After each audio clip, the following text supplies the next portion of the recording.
Session है हमारे doctor dashing doctor Dhaval Shah sir. तो धवल शाह सर हमें टीसीएस के बारे में टीसीएस के रिजल्ट्स के बारे में बताएंगे।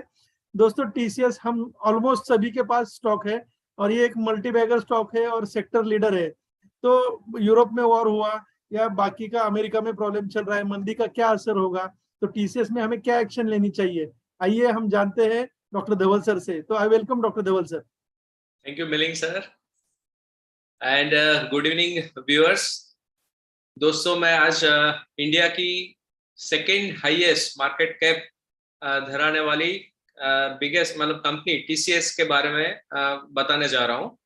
दोस्तों हाल ही में Q2 यानी कि हाफ ईयर रिजल्ट एनालिसिस बहुत सारी कंपनीज के चालू हो गए, तो आइए देखते हैं टीसीएस के बारे में।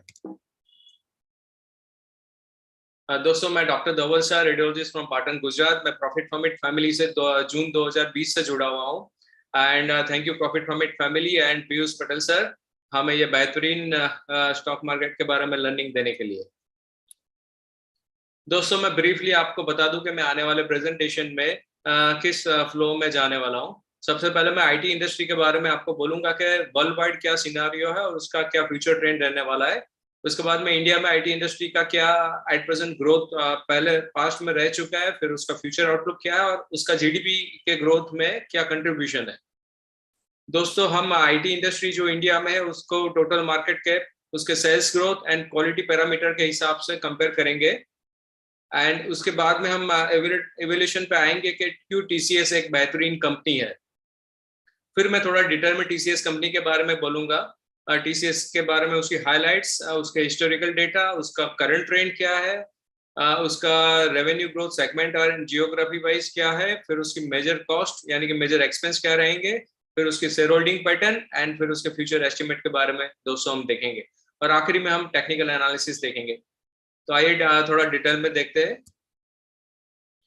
दोस्तों आपने 2 साल पहले देखा कि कोविड-19 का पैंडेमिक था और जैसे ही उसमें से रिकवरी चालू हुई उसके बाद में तुरंत रशिया एंड यूक्रेन का वॉर चालू हो गया।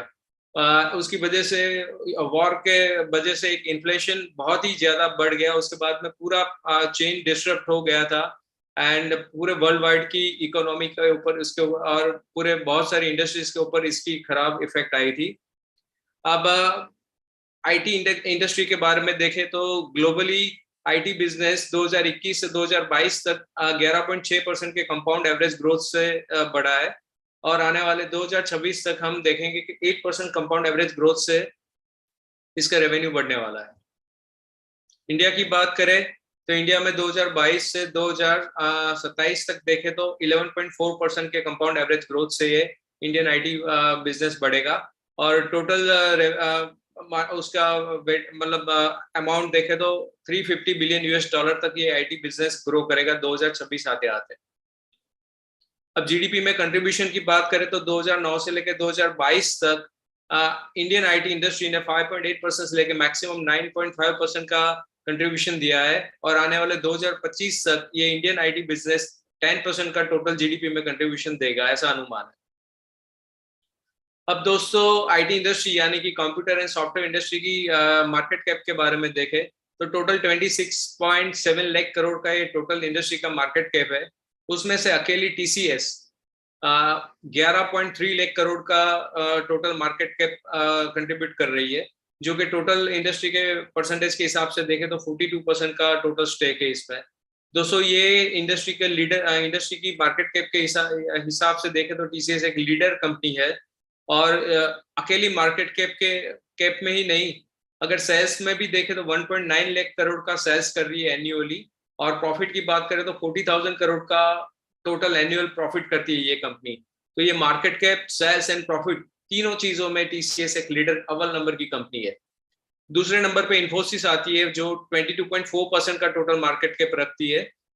उसके बाद में एचसीएल, विप्रो, टेक महिंद्रा, एल&टी, इन्फोटेक, टाटा एलेक्सी, एम्फेसिस एंड परसिस्टेंट ये उसकी रेस में दूसरी कंपनीज है और बाकी की सारी कंपनी टोटल मिला के 4% टोटल मार्केट कैप का कंट्रीब्यूशन दे रही है। तो दोस्तों अकेली टीसीएस एंड इन्फोसिस को हम कंसीडर करें तो मोर देन 60% का वेटेज तो सिर्फ ये दो दिग्गज कंपनियों का है। अब देखते हैं इसके सेल्स ग्रोथ के बारे में। दोस्तों 10 साल का कंपाउंड एवरेज ग्रोथ देखें तो टाटा एलेक्सी का, दोस्तों मैं एक बात आप ये भी बता दूं कि आज के प्रेजेंटेशन में टीसीएस एंड टाटा एलेक्सी दो कंपनी का प्रेजेंटेशन हमने इंक्लूड किया है, तो मैं ये कंपैरिजन में आपको टाटा एलेक्सी एंड टीसीएस के फिगर्स को थोड़ा ज्यादा हाईलाइट करूंगा।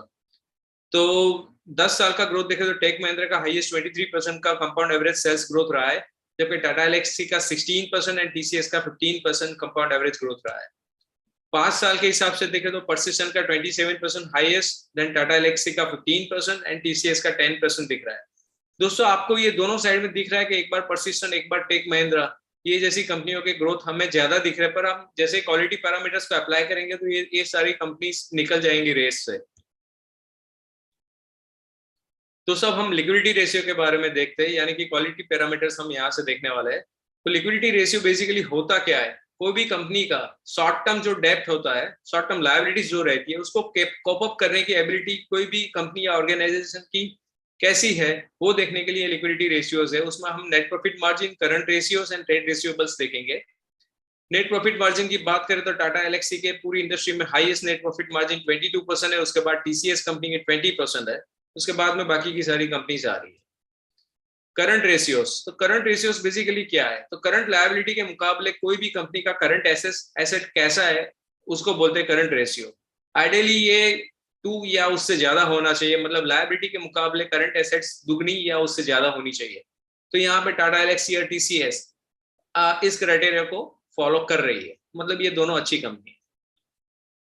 अब ट्रेड रिसीवेबल परसेंटेज देखे तो टीसीएस के 22% है, टाटा एलेक्सी के 27% है। तो सब हम देखेंगे सॉल्वेंसी रेशियोज के बारे में। तो जैसे ही हमने आगे देख लिया लिक्विडिटी रेशियोज जो शॉर्ट टर्म लायबिलिटीज के लिए होता है, ये होता है लॉन्ग टर्म लायबिलिटीज के लिए। तो सॉल्वेंसी रेशियोज में हम डेब्ट टू इक्विटी रेशियो देखेंगे। डेब्ट टू इक्विटी रेशियो जितना ज्यादा, मतलब उतना डेब्ट कंपनी के ऊपर बहुत ज्यादा है, तो जितना हायर रेशियो उतना हायर रिस्क कंपनी के ऊपर। तो उसके बाद में डेब्ट रेशियो। डेब्ट रेशियो क्या होता है दोस्तों, टोटल एसेट के मुकाबले उसकी टोटल लायबिलिटीज कितनी है किसी भी कंपनी की, वो देखने के लिए। मतलब जितनी कम लायबिलिटी उतना लो डेब्ट रेशियो, वो कंपनी की मतलब जो भी कंपनी का मॉडल है, बिजनेस मॉडल है, वो उसकी स्टेबिलिटी के बारे में हमें इन्फॉर्म करता है। उसके बाद में हम देखेंगे इंटरेस्ट कवरेज रेशियो के बारे में। जितना हाई आईसीआर उतना किसी भी कंपनी का स्ट्रॉन्गर एबिलिटी रहता है उसके इंटरेस्ट को पे करने के लिए डेब्ट के मुकाबले। जितना लो आईसीआर रहता है उतना डेब्ट बर्डन बिजनेस माना जाता है दोस्तों। आइए देखते हैं डिटेल में डेब्ट टू इक्विटी रेशियो। तो डेब्ट to equity ratios TCS, Mindtree, Tata Elxsi, Infosys जैसी कंपनी का ऑलमोस्ट 0 है, मतलब इसके ऊपर डेब्ट नहीं है, डेब्ट फ्री कंपनी है। डेब्ट रेशियो की बात करें तो ये इंडस्ट्री की सारी कंपनी का डेब्ट रेशियो ऑलमोस्ट 0 पॉइंट समथिंग है। दैट मींस इस कंपनी के सारी कंपनीज के डेब्ट रेशियो अच्छा है, मतलब इसकी लायबिलिटीज है नहीं टोटल एसेट के मुकाबले। इंटरेस्ट कवरेज रेशियो की बात करें तो इन्फोसिस हाईएस्ट आईसीआर है 152, उसके बाद टाटा एलेक्सी का 80 एंड टीसीएस का 67 है। मतलब ये तीनों, मतलब सारी कंपनीज के आईसीआर देखे तो टाटा एलेक्सी, टीसीएस, इन्फोसिस जैसी बिगेस्ट कंपनियों का आईसीआर बहुत ही अच्छा है। अब देखेंगे प्रॉफिटेबिलिटी रेशियोज के बारे में। तो return on equity, then return on paid up equity and return on asset, उसके जरिए हम देखेंगे प्रॉफिटेबिलिटी रेशियोज। तो return on equity highest TCS का 43% है, उसके बाद टाटा एलेक्सी का 34% है। Return on paid up equity देखे तो अगेन टीसीएस का highest 105 times and Tata Elxsi का 9 टाइम्स है। Return on asset again TCS and Tata Elxsi highest 27% and 25%। मतलब सेल्स ग्रोथ, उसके बाद में मार्केट कैपिटल, फिर प्रॉफिट, तीनों में तो टीसीएस नंबर 1 है। उसके साथ साथ क्वालिटी पैरामीटर्स में भी ये नंबर 1 कंपनी है। तो टीसीएस एक इंडिया की एक बेहतरीन आईटी इंडस्ट्री से बिलोंग करती कंपनी है, क्यों ना हम इस कंपनी में निवेश ना करें। अब दोस्तों हम थोड़ा डिटेल में देखेंगे इस टाटा कंसल्टेंसी सर्विसेज कंपनी के बारे में। तो उसका फाउंडेशन 1968 में हुआ था। टाटा सन्स लिमिटेड के एक डिवीजन ने इसका फाउंडेशन किया था। दोस्तों ये ग्लोबली, इंडिया की नहीं पर पूरे ग्लोबल लीडर के रूप में इस कंपनी का नाम आता है। ये आईटी सर्विसेज की एक लीडर कंपनी है दोस्तों। इसका बेसिक फंक्शन क्या रहता है, तो कोई भी दूसरी कंपनी जो है उसके बिजनेस मॉडल को आसान बनाने के लिए एक अंदर अंदरूनी मजबूती देने के लिए और पूरे बिजनेस को एक अलग लेवल पे ले जाने के लिए ये अपनी technical expertise and business intelligence का यूज करती है और इस दूसरी कंपनियों को ग्रो करने के लिए हेल्प करती है दोस्तों। अब दोस्तों इस कंपनी की थोड़ी हाइलाइट्स हम देखेंगे तो हाल ही में उसका ऑर्डर बुक देखे तो $8.1 बिलियन का है। उसके वर्क फोर्स स्ट्रेंथ की बात करें तो 6,16,171 एम्प्लॉय है, जो कि टॉप पूरे ग्लोबली सबसे हाईएस्ट है। नेट हेड काउंट की बात करें तो फिलहाल रिसेंट क्वार्टर में 9,840 हेड काउंट बढ़ाया है इस कंपनी ने। वुमेन एम्पावरमेंट की बात करें तो ये women work force total employ का 35.7% है और 157 डिफरेंट नेशनलिटीज को इन लोगों ने इंक्लूड किया हुआ है। अब इस कंपनी की आईटी सर्विस एट्रिजन रेट के बारे में देखें तो 21.5% का एट्रिजन रेट है। दोस्तों एट्रिजन रेट क्या होता है, मतलब ये कितने एम्प्लॉय जॉब को लेफ्ट कर रहे हैं। तो अभी फिलहाल ही आईटी इंडस्ट्री में ये इसका एट्रिजन रेट बढ़ा हुआ है, इसकी वजह से इसके प्रॉफिट मार्जिन गिरे हुए हैं। आने वाले समय में एट्रिजन रेट जैसे जैसे कम हो जाएगा वैसे इसके प्रॉफिट मार्जिन इंप्रूव होने वाला है। अब इसके ब्रॉड मतलब स्ट्रॉन्ग ब्रॉड बेस ग्रोथ इसको सारी सर्विसेज के थ्रू मिले हुए, उसमें सबसे ज्यादा लीड करने वाले सर्विस सेक्टर में cloud, enterprise application and cyber security का समावेश हो रहा है। इसकी बुक वैल्यू की बात करें तो 266 का बुक वैल्यू है। इस साल में मतलब ये करंट ईयर में इसने अब तक 45 रुपीज का डिविडेंड दे दिया है और हाल ही में इसने H1 मतलब रिजल्ट के साथ साथ में 8 रुपीज का डिविडेंड डिक्लेयर किया है। इसका बुक वैल्यू देखे तो 12 रुपीज का है, फॉरवर्ड पी 28 का बन रहा है एंड फॉरवर्ड एल 3.5% का बन रहा है। इसके ट्रेड रेशियो की बात करें तो ट्रेड रिसीवेबल परसेंटेज की बात करें तो 20.84% का ट्रेड रिसीवेबल परसेंटेज बन रहा है इसका। दोस्तों चलो अब देखते हैं इसके हिस्टोरिकल डेटा। तो सबसे पहले हम देखेंगे हिस्टोरिकल डेटा में रेवेन्यू ग्रोथ के बारे में। दोस्तों 2005 में 10,000 करोड़ का रेवेन्यू जनरेट करने वाली ये कंपनी 2012 आते आते 50,000 करोड़ के रेवेन्यू जनरेशन के ऊपर पहुंच गई है। 2016 में इस कंपनी का रेवेन्यू जनरेशन हो रहा था 1 लाख करोड़ और 2022 आते आते ऑलमोस्ट 2 लाख करोड़ के रेवेन्यू जनरेशन के ऊपर पहुंच गई है।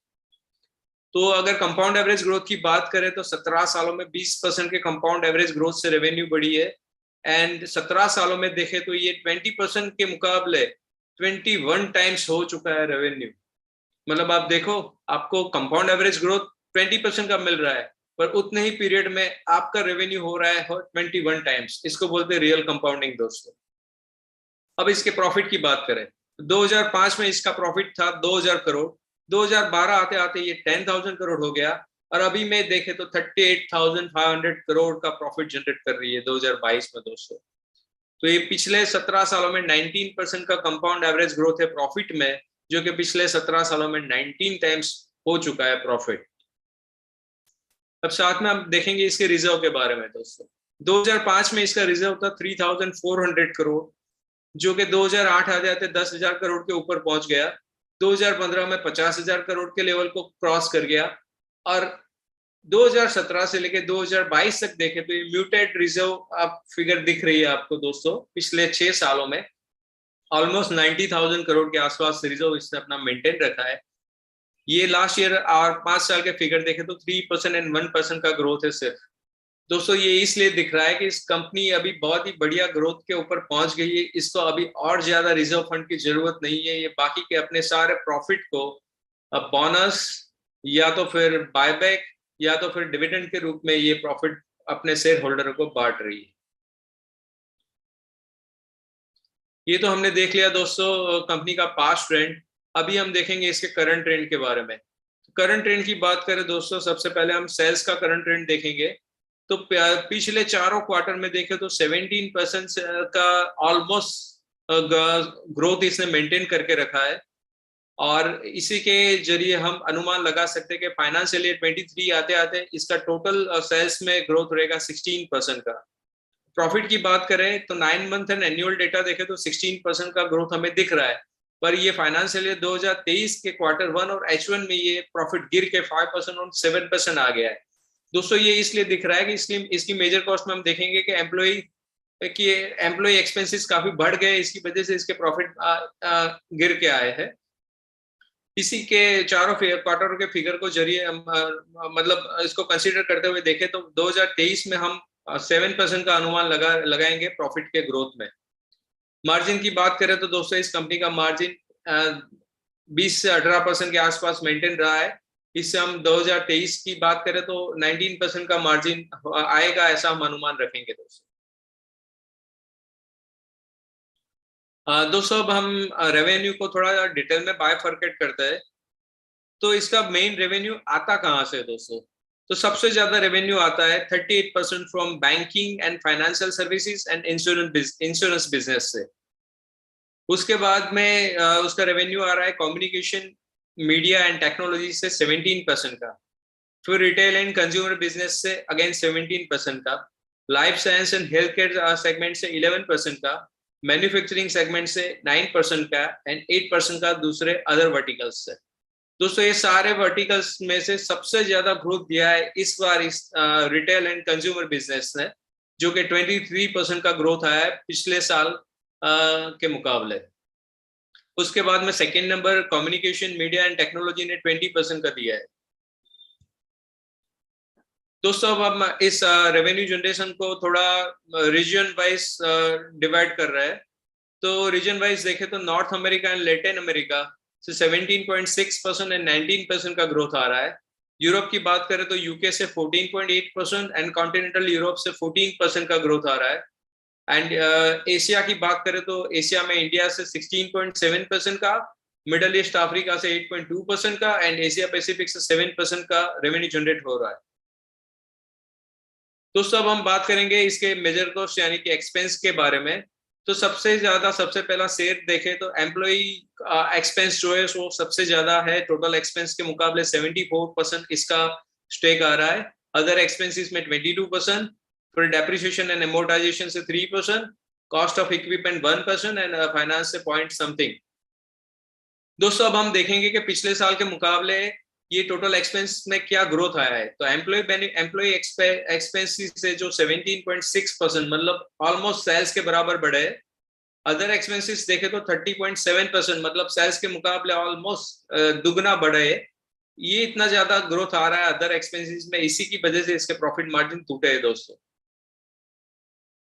अब शेयर होल्डिंग पैटर्न की बात करें तो शेयर होल्डिंग पैटर्न में हम देखेंगे कि जून 2005 में क्या सिनेरियो था और अभी करंटली जून 2022 में क्या सिनेरियो है। तो प्रमोटर्स को दोस्तों अपना स्टेक 84.84% से कम करके 72% का करना पड़ा ड्यू टू सेबी गाइडलाइंस। और ये कम होने की वजह से ये स्टेक किसने बढ़ाया दोस्तों? तो म्यूचुअल फंड ने अपना स्टेक बढ़ाया 2.49% से 8.3% एंड एफपीआई ने बढ़ाया 6% से 13.5% एंड रिटेल इन्वेस्टर ने अपना स्टेक कम किया 6.5% से 5.8% दोस्तों। अब रेवेन्यू एस्टिमेट की बात करें दोस्तों तो 2022 में इसका रेवेन्यू था, 2022 में लास्ट ईयर उसका रेवेन्यू जनरेशन था 1.9 लाख करोड़, जो कि 2023 आते आते 2 लाख का हो जाएगा, 2025 आते आते 3 लाख करोड़ का हो जाएगा, 2030 में 6 लाख करोड़ और 2035 आते आते दोस्तों 13 लाख करोड़ का रेवेन्यू जनरेशन हो जाएगा। दोस्तों नेट प्रॉफिट की बात करें तो 2022 में 38,000 का नेट प्रॉफिट जनरेट कर रही थी ये कंपनी। 2023 में 40,000 का एस्टिमेशन है, 2025 में 55,000 करोड़ का, 2030 में 1 लाख करोड़ और 2035 आते आते दोस्तों ऑलमोस्ट 2.4 लाख करोड़ का नेट प्रॉफिट जनरेट होने लगेगा। दोस्तों ईपीएस की बात करें तो लास्ट ईयर का ईपीएस 104 था, ट्रेड ईपीएस 108 बन रहा है, 2023 में 111 रहेगा, 2025 में 150, 2030 में 313 एंड 2035 आते आते 658 का ईपीएस हो जाएगा। फेयर वैल्यू की बात करें दोस्तों तो 2022 में इसका फेयर वैल्यू बना था 2,380 रुपए, 2023 में 2,550 रुपए, 2025 में 3,400, 2030 आते आते 7,200 एंड 2035 में 15,000 का फेयर वैल्यू बनेगा दोस्तों। आइए देखते हैं अब टेक्निकल एनालिसिस के बारे में दोस्तों। तो इसका बाइंग रेंज बन रहा है 2700 से 3,300 के आसपास एंड इसका नेक्स्ट ईयर का टारगेट रहेगा 4,640 के आसपास। दोस्तों इसने ये 17 सालों में 22 टाइम्स रैली किया है अपनी प्राइस में भी और उसके साथ साथ में 30% का डिविडेंड डील भी दिया है। दोस्तों मैं कहा डिस्क्लेमर देना चाहूंगा, this is only students presentation for education purpose and this is not a stock advice. Kindly invest your money after your own study and after taking advice from your financial advisor. Thank you. Thank you Dhaval sir. TCS काफी सारे हमारे investors, profit permit के members सभी के पास है, और TCS के बारे में बेहतरीन डिसीजन देने के लिए एक जबरदस्त प्रॉपर इंफॉर्मेशन चाहिए थी जो आपने दी। और ये जो स्टॉक है ये पिछले कई सालों से बेहतरीन स्टॉक होते जा रहा है, डिविडेंड कंटिन्यू देते जा रहा है। तो बहुत से लोगों को डिविडेंड का भी अट्रैक्शन रहता है, ग्रोथ का भी रहता है, बोनसेस काफी सारे चलते रहते हैं, बायबैक ऑफर्स भी आते हैं। तो एक अच्छी कंपनी में क्या लक्षण होने चाहिए वो सब आपने बताए, तो इसके लिए मैं आपको थैंक यू कहता हूँ। एंड मैं पीयूष सर को रिक्वेस्ट करना चाहूंगा कि टीसीएस के बारे में वो उनका एक व्यू दे। मिलिंद भाई, सबसे पहली चीज, धवल भाई का ये जो प्रेजेंटेशन हमने देखा, वैसे हमने धवल भाई के अब तक काफी प्रेजेंटेशन देखे हैं, पर मेरे को पता नहीं क्यों ऐसा लगा, आपने नोट किया है या मेरे को ऐसा लग रहा है खाली, कि ये जो आज का प्रेजेंटेशन था ये बेहतरीन था। मतलब फुल रिदम में, पॉइंट टू पॉइंट और हाई क्लियरिटी के साथ। हाँ धवल भाई, ऐसा क्यों? सर उसके पीछे एक्चुअली उन्होंने जो मेहनत की है, उन्होंने काफी सारे एनुअल रिपोर्ट स्टडी किए, कंपनी का एक थरो जो रिसर्च रहता है ना वो किया, वो अंदर से झलक रहा है। सर बहुत अच्छा। उसके बारे में मैं बोलना चाहूंगा सर। हाँ हाँ, जब हमने जून 2020 में इसको इस इंस्टीट्यूट को ज्वाइन किया था ना, उस टाइम पे हमें काफी डर लग रहा था कि हमें कुछ आता ही नहीं है। जैसे जैसे हमने कोर्स अटेंड किया, फिर क्वार्टरली प्रेजेंटेशन में पार्टिसिपेट करना चालू कर दिया, उसके बाद में सर ये मेरा 13 या 14 प्रेजेंटेशन है। अब तक मैंने टोटल ये 2 सालों में काफी सारी कंपनीज प्रेजेंट कर चुका हूँ मैं, तो उससे मेरा कॉन्फिडेंस बढ़ता जा रहा है और क्लैरिटी भी बढ़ती जा रही है। तो थैंक यू सर। ये प्रेजेंटेशन में हाई कॉन्फिडेंस था, और मैं चाहूंगा धवल भाई जो आपका पहला प्रेजेंटेशन था ना, वो एक बार देखना अभी वापस। हाँ सर। और आज का देखना, आपको बहुत ह्यूज डिफरेंस लगेगा। सही है। तो ग्रेट, बहुत अच्छा प्रेजेंटेशन। मैं नोट कर रहा था, पर मुझे कोई ऐसा पॉइंट नहीं लगा कि जो आपने मिस कर दिया है कि भाई मैं बोल, बराबर। थैंक यू पर सर। आप दोनों की कंपनियों में देखो, मैं इन्वेस्टर से यही कहूंगा कि जानो आप क्या ले रहे हो। कहीं से ही आ गई दिवाली टिप और हमने टीसीएस ले लिया, नहीं मजा आएगा। हमने टीसीएस से क्या सीखा? ये सबसे धमाकेदार कंपनी है, बढ़िया ग्रोथ हमने इसकी पास्ट में देखा है। बहुत लोगों को लगता है कि अरे वो दूसरी कोई कंपनी, अगर मान लो परसिस्टेंस हो या टेक महिंद्रा, माइंड ट्री, ये सब कंपनियां तो कितनी बढ़िया ग्रोथ करती थी। जस्ट मैं आपको बताऊं धवल भाई, ऑलमोस्ट 6-7 महीने पहले दुनिया की मंदी आई, उससे पहले ये सब कंपनियां सब जोरदार दौड़ती थी। टीसीएस से ज्यादा जब रैली आती है तो ये सब टीसीएस से अच्छी परफॉर्म करती है। पर अभी जब खराब परफॉर्मेंस का टाइम चल रहा है, देखो टीसीएस 22% टूटा है, परसिस्टेंट 30%, टेक महिंद्रा 40% से ज्यादा, माइंड ट्री 30% से ज्यादा। तो हमको अच्छी कंपनी बचाती, राइट। इनका जो अल्फा होता है, मतलब लॉन्ग टर्म रिटर्न हमेशा अच्छी कंपनी के तगड़े रहेंगे। नियर टर्म में जो दूसरी कंपनी होती है ना, वो ज्यादा वॉलेटाइल होती है, मतलब चलने के टाइम लोग फंसते हैं, उनको लगता है ये ज्यादा चल रही है, राइट। पर देखो, भी टूटने के टाइम अपने को पता चलता है। हमें सबसे खास ध्यान ये रखना होगा, आईटी इंडस्ट्री में एक प्रायोरिटी सेक्टर है, बढ़िया ग्रोथ होना ही चाहिए, पर अभी नियर टर्म में चैलेंजेस है। ऑटो में हमने देखा नियर टर्म में जो चैलेंजेस थे वो निकल रहे हैं, मतलब वहां ग्रोथ का प्रॉब्लम था, पर ये क्वार्टर से ग्रोथ का प्रॉब्लम निकल रहा है। एक प्रॉब्लम अभी भी है प्रॉफिट का, रॉ मटेरियल के दाम बढ़ने की वजह से। जब रॉ मटेरियल के दाम गिरेंगे, ऑटो दौड़ेगा। आईटी में क्या है? आईटी में डिमांड का प्रॉब्लम है। अभी इतने प्रॉब्लम दिखे नहीं है, पर जहां से धंधा आता है वो सब कंट्री मुश्किल में है, तो अपने को डर लगता है कि क्या होगा, धीमे धीमे ऑर्डर बुक कम हो सकती है, तो अपने थोड़ा ध्यान रखे। ऑलरेडी शेयर भी टूटे हुए, देखो इतनी बढ़िया कंपनी है, 22-23% टूटी हुई है। आपकी दूसरी सेकंड नंबर की कंपनियां 40% टूटी हुई है, तो तीसरे हरोल की अगर कंपनियां देखोगे तो वो तो 70-80% टूटी होगी। तो वैल्यू बाइंग यहाँ पे होगा, राइट। टीसीएस का भी मेरे हिसाब से यील्ड, मैं याद नहीं धवल भाई आपने चेक किया है कि नहीं, पर यील्ड मेरे ख्याल से बहुत अच्छा होगा। 3.5% है सर।